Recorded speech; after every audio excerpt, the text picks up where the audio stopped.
10 రోజులు ఏమాత్రం విశ్రాంతి తీసుకోకుండా రాత్రింబగళ్ళు పనిచేసిన అధికార యంత్రాంగాన్ని మనస్ఫూర్తిగా పేరు పేరున అభినందిస్తున్నా, కృతజ్ఞతలు తెలియజేస్తున్నా.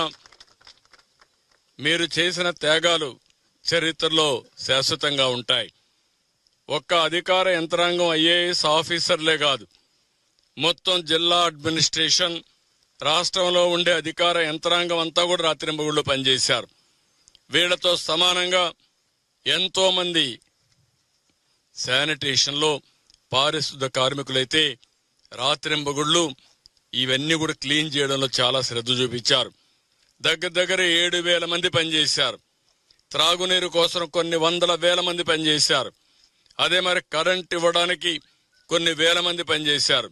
ఈ విధంగా మనం ఆలోచిస్తే ఫుడ్ పాకెట్స్ అయితే కొన్ని లక్షల ఫుడ్ పాకెట్స్ ఎవ్రీడే సరఫరా చేయడం కోసం పెద్ద ఎత్తున శ్రమ చేశారు.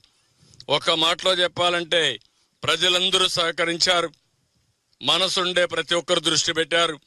వారికి తగిన సహాయం చేశారు. 10 రోజుల్లో ఇంత పెద్ద విపత్తుని మళ్ళా ఒక కంట్రోల్ తీసుకొచ్చాం. ఒక యుద్ధమే చేశాం. వరదల పైన ఒక యుద్ధం చేశాం.